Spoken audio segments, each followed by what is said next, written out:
Hey guys, my name is Drunken Headshot. In this video we're going to take a look at the Jedi Sage Seer discipline and how well it does in PvP, and go over some basics and rotations, gear, and what you should look out for. If you like what you see, feel free to leave a comment, hit that sub, and break that thumbs up. If you want to see more, show some love. But without further ado, let's get to it. So I'd like to start off with some rotations, just so prepare you for PvP here. When you get into PvP, sometimes you're going to need to put some damage down. I'll start off with some damage and then we'll go over to the healing rotations.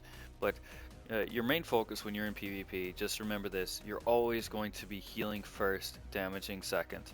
Your priority is to be a healer as a sage, as a seer sage, because you're going to be your strongest trait is healing, and your weakest is damage. Actually, it's the weakest in the game, some would argue. Some would say, and I agree, that Seer has the highest heals in the game, but it also has the weakest damage in the game. But let's try to get the most damage out of this class as we can, just in case you get put in a 1v1 situation or if you have to take somebody out. So let's start with the strongest ability that you have, which is Mind Crush.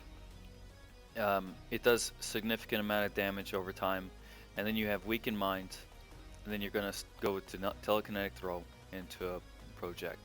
Now when you use Mind Crush, you're going to see that the activation time, during that activation time, it's going to put everything on cooldown, and then after it's done being used, you can use your ability.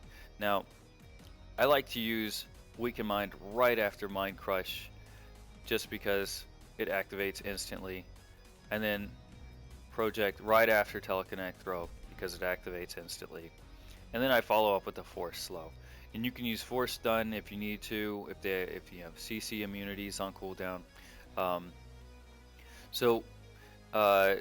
Here's something: you're never going to really use Disturbance. Project and Disturbance have the same damage, but this has an activation time. It's pretty much a useless ability in my opinion.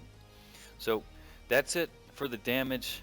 Force Wave, you're going to be using that mainly just to interrupt it, push people out of capture zones and stuff like that. Force Lift, you're going to be using to stop somebody for a long period of time. Try to use that outside of AoEs and stuff like that from your teammates. But let's go to our healing rotations. You're going to be mainly using Healing Trance. That is going to be your biggest healing ability and your most frequently used healing ability. You start with that. You want to go to Rejuvenate second. And Healing Trance will actually generate these stacks. And you get 3 stacks total for every crit. And then once you get 3 stacks, you have Salvation, which can be used instantly. Once you use Salvation, you got Benevolence, which you can be used instantly. And so indirectly, Healing Trance will have Benevolence used instantly. So you get 2 instant casts with Healing Trance. And when you use Healing Trance, you can also get stacks. Oh, it's not there. It's giving me 1 stack. See there? Vindicate can be used as well.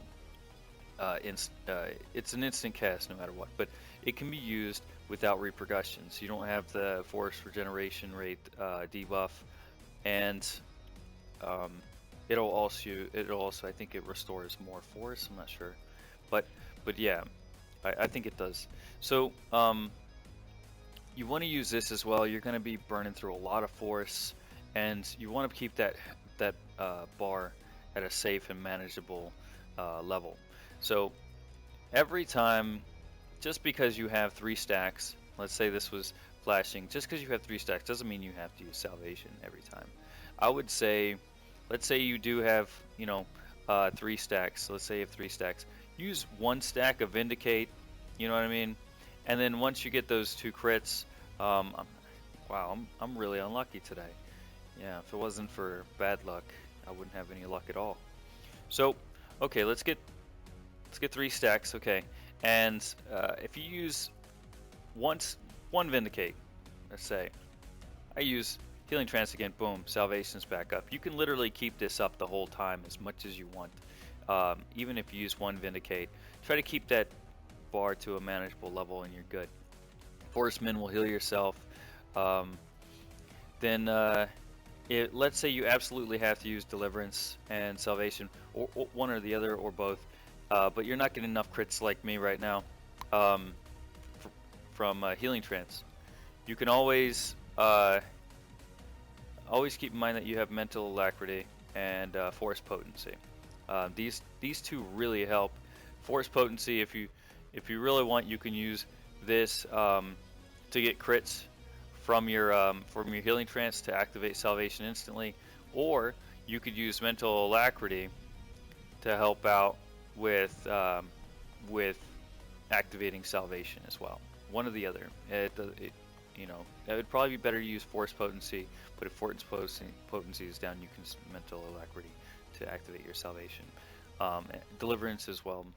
And the next is Wandering Mend. I'm extremely guilty of not using this as much as I should, and it's really good. It's like one of your strongest heals, in my opinion. It's actually probably your strongest, but you don't really notice it. When you're in a group fight, let's say 4v4 or 5v5 or whatever, and you're mainly focusing single target. All your stuff is single target, besides Salvation. And so with this single target, you're thinking, you're not thinking about people that are getting damaged periodically. You want to focus on that single target, but Wandering Min actually helps mitigate this. It helps mitigate by healing others when you're not even focusing on them at all. It's pretty freaking awesome. It'll kind of help you focus on that one target that's getting all that damage dealt to him, and he's getting focused down hard, putting enemies putting him 6 feet under. You're trying to lift him up, but you can't worry about everybody at once for the most part unless they're grouping together for Salvation. So try to keep Force Armor on people, but keep in mind, even though it says 26 Force, it does use quite a bit. A Wandering Mend, 49 Force, but it is an instant cast, so that's gonna hit you pretty hard on your Force bar. And if you don't understand what I mean by that, Healing Trance, 60 Force, but it's over the channel duration, which is 2.3 seconds, which means you actually get some Force back while you're using it. And so Wandering Mend will actually use quite a bit of Force, and you won't even realize it. So just keep that in mind. But yeah, other than that, let's jump into PvP.